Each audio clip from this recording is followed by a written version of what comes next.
Great. Hi, everyone. So yeah, same as Jessica. I was live checking the laptop. So it went great. Um, so, so yeah, today I wanted to talk about the Devtools situation and what's coming next. So yeah, my name is Guillaume. I'm part of the core team. You can find me on X or other places with Acryam. So yeah, I wanted to do a quick recap of where we currently at regarding Devtools. So a few weeks ago, we released a new version of the Devtools. So the one you have an extension in Chrome or other browsers. The idea was to mainly create a new UI which is more aligned with what we are doing with the other Devtools that I'm going to talk about a bit later. But the most important change was to migrate to Manifest v3 because, at least for the Chrome version of the extension, because Chrome is supposed to sunset Manifest v2 sometime in the summer. We'll see how that goes. But yeah, that was the main point initially of this update, so that it should continue working even after Chrome does its thing with the Manifest version. And then we also finished migrating the front end to Vue 3, which was quite straightforward because everything was already written in TypeScript with Composition API. So it was a matter of bringing back some basic components and changing the Vue version. Yeah, and much more. So actually the release was quite big because we also got a few contributions, and I also included a few performance improvements and stuff. So we also got currently the next Devtools, which is awesome, made by Anthony. And yeah, it's basically an iframe which is embedded into your page, which loads a Next application, which has a lot of tabs, and then you can see a lot of Next-related and Vite-related, debugging content, which is awesome. And you also, we also have Arlo, which is working on the next version of the Devtools, which is basically based on the ideas of Next Devtools and a similar UI and components, and it was a good opportunity to start from scratch and have a fresh and clean architecture and code. But yeah, so all of those Devtools are really, really awesome. So they provide a lot of value, and I think they improve the developer experience a lot. But then we got like 3 of them, so it's a little bit confusing, right? So maybe there is a way we can, make this situation a little bit better. So that's where we want to introduce a new thing, which is called DevToolkit, which was, I think, mentioned by Anthony last year, and is currently in the early stages of development. So basically, it's going to allow us to have a common set of foundation and like same grounds for all of the DevTools experiences we want to provide to the Vue community and maybe outside the Vue community. And the other main goal is that we will also want to make each feature of the next DevTools and the Vue DevTools compatible, so that, for example, you can have a single DevTool with like Next routes or Vue components on the Pinia store, for example. And also make it easier to build actually DevTools. So it can be other DevTools than the Next and the Vue ones. It can be like even outside of the Vue frameworks. So yeah, the goal is also to make it easy. So yeah, the idea is that we are going to get this DevToolkit layer at the base, and then we can create different DevTools out of it, or merge into a single one if we want. So the idea is that DevToolkit is actually an SDK to create DevTools. So it's a set of tools and APIs that will allow us to create like those unified DevTools. It's actually meant to be framework agnostic. So it's a little bit like Vite. So we we don't initially want to include dependencies in direct dependency to Vue in the SDK, because maybe other frameworks are like have the same needs as us, and we don't want to lock them out of this new SDK. And then it's also gonna support multiple environments. So I'm gonna go back to this a little bit later. No. So the difficult part of creating a DevTool is that you have a lot of different situations where you can be. So for example, you can have an application in a web page, and you can have a Vite server running, and then maybe you want the DevTool UI to be embedded in the page, or maybe you want it to be in an extension, or maybe you want it to be in a standalone window outside of the browsers. And maybe the page is like a native script page, for example. So yeah, there are a lot of different environments to take account for. So for example, you can have this, which is like the current situation for the next DevTools, for example, where you have the view of the DevTools inside the page, and you have a Vite server running for Next. But you can have a lot of other situations. So for example, you can have an extension. So we need to change the way each part communicates. And then you can also have a standalone Tory or Electron app to display the DevTools. And again, it changes the way we communicate. So yeah, a lot of different ways.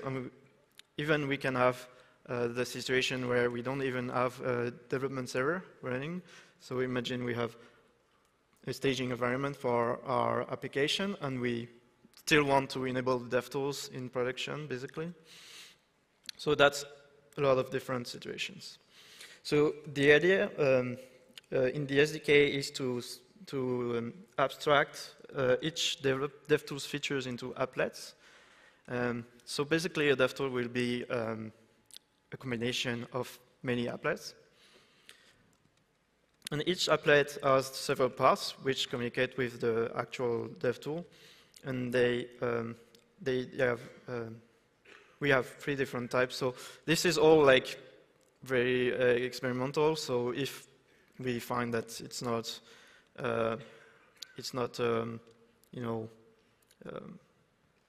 adequate, we can change this. But for now, we set it on 3 different kinds of applet modules. So the main one is usually be run in the Node server, so you can interact with Vite, for example. The other one is page. So this one is kind of like a script which is added to the page, where you can interact directly with the user app. So for example, gather the component tree, or get a store states and stuff like that. And then you also have the view part, which is going to be the one inside the actual UI of the DevTools.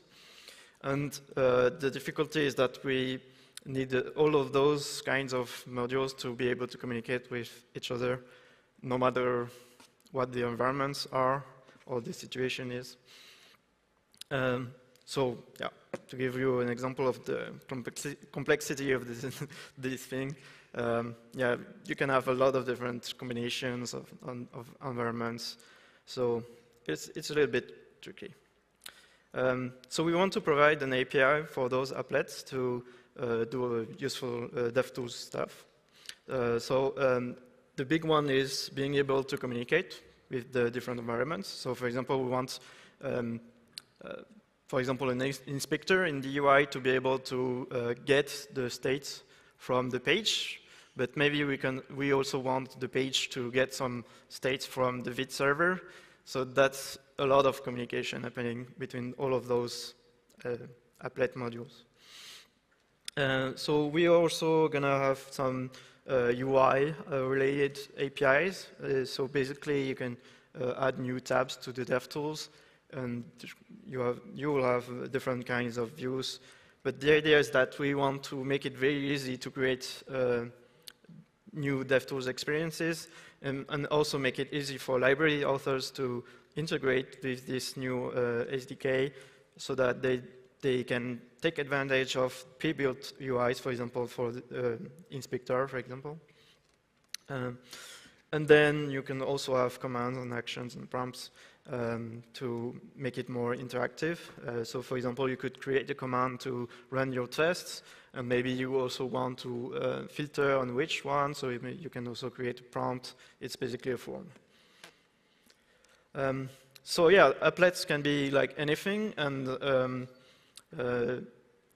the nice thing about that is that using this common SDK and APIs, we can then make them compatible with each other, meaning you can create a DevTool and pick which applet you want to apply, and also allow the user to add new applets by importing plugins or DevTool plugins.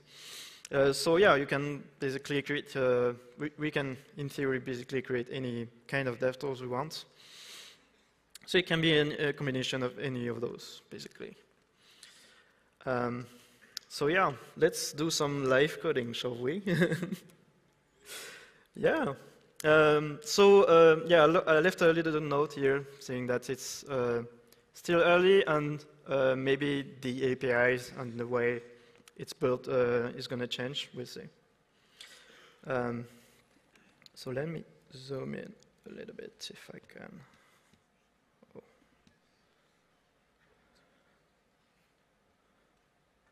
Why is it not working? Okay. Is it good? Yes, okay.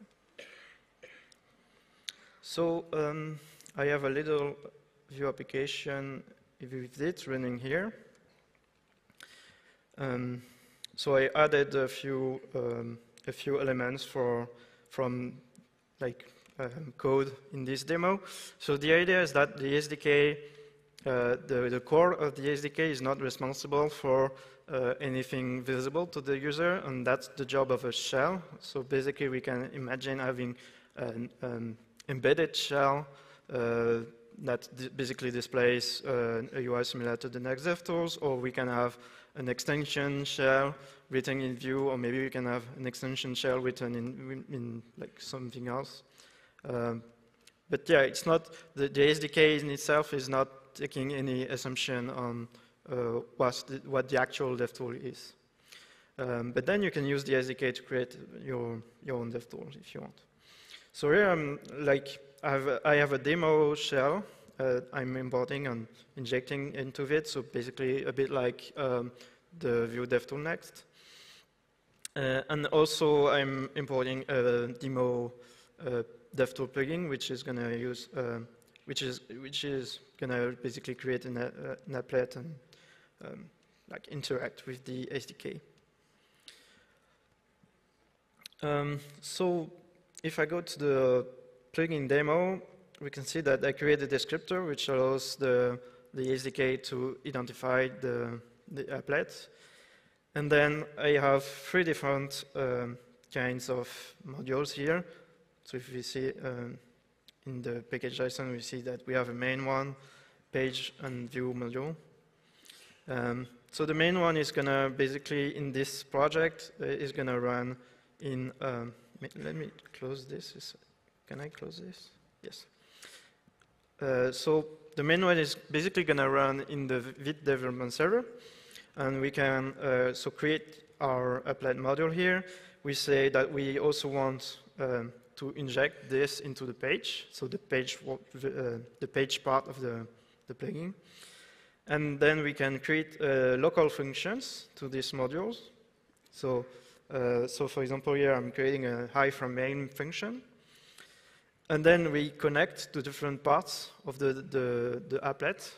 So basically, we create a connection or a communication channel to the page part and also to the view part, so we can communicate and send basically call functions. So it's remote procedures. And here is an example of calling a procedure from the page, from the main module. And then we add a few tabs to the Devtools UI.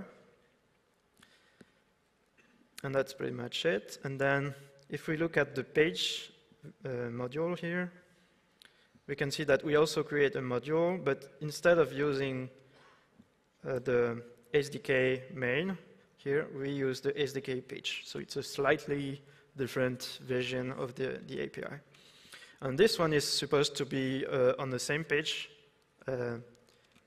where the user application is.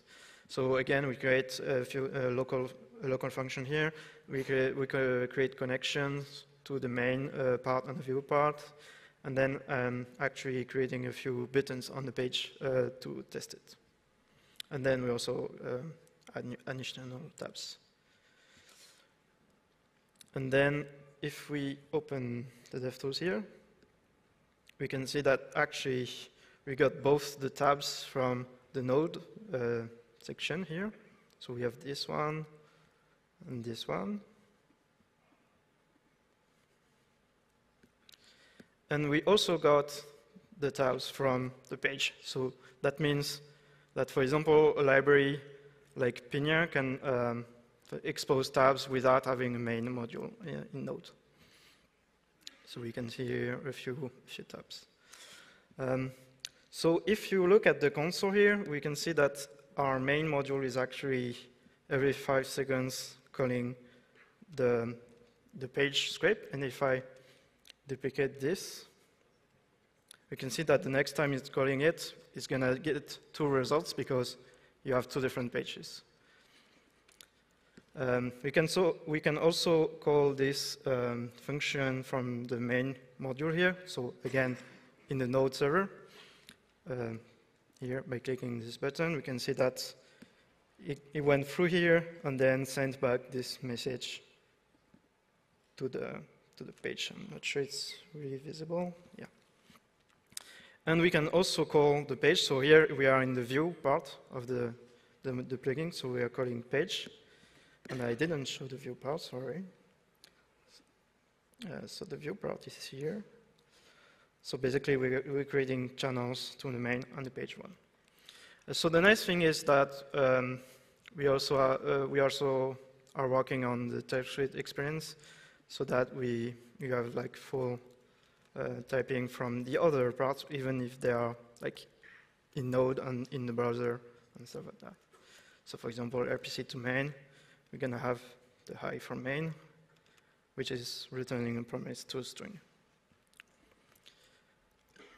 So we have a few minutes left. Let's create, let's change the plugin and create a very basic Pinia inspector. So the idea is that we are gonna, here, we're gonna create a fetch Pinia state, for example, function. And it's gonna, we're gonna get the Pinia state from on the page, the Devtools hooks. So I'm gonna do a little bit of hacky things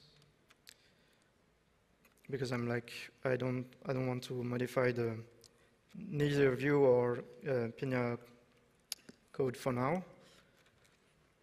So let's get our view up. So it's gonna be window.view window as any, and then we can get the apps. The first one, get the app, and that's our app. And then we can get the Pinia instance like this. And then we can get the state. So let's return the state. I'm gonna call a little function I wrote here to like clean up the state from all of the, you know, refs and reactive objects. So let's call this. Okay. So now that we have this on the view side, so inside the view, I have a view application. So I'm gonna switch over to my basic inspector here. So now I have a very basic inspector with a refresh button.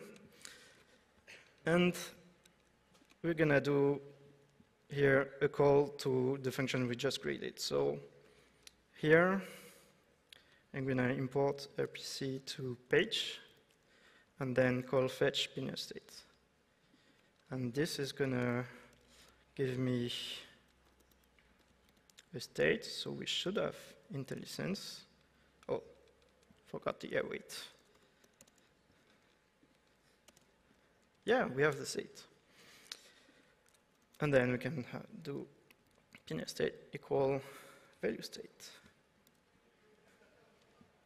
So let's go to the page where we have a pinner store here. And then we can open it.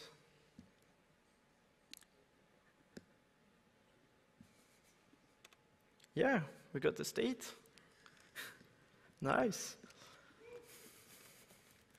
So let's call this initially array. It's going to be better. Yeah, nice. And we can do the opposite. So, yeah. It would be nice if it's auto-updating, right? So let's do that. And in here, from the view side, let's create a function. So I'm just checking if I have enough time. So for example, let's say we want to push the pinner state to the view. And let's create a few, like an array of handlers. Set with like state, like this, yes, perfect. And then we can create a small helper on pinner state, change, like, yeah, that's great. And then we can have like on, before, and mount. I'm running a little bit out of time, but it's fine. And then here we can basically call the handlers, right? And then in our view here, we can say that we want to call this, so in pinner state change, state's gonna update the state. Oh, sorry. Okay, so now we have this local function here. And then we can, I think I'm gonna just cheat a little bit and then just put this back here. And then also here, because I'm running a little bit out of time, sorry. So yeah, the idea is that I'm gonna watch the store of Pinner. So I'm cheating again a little bit here because I don't want to modify the Pinner code to make it compatible with the new Devtools API. But yeah, so this one is called push Pinner state. Yeah, I think that's it. So the idea is that as soon as the store updates its states, we want to call this function from the view and then send the state here. So let's see if it works. Yeah.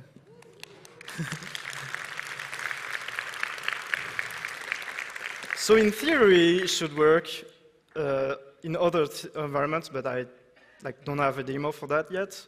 But this could also be displayed inside an extension or inside an Electron or Tori window, and the SDK is going to take care of handling all the communication and the APIs and stuff.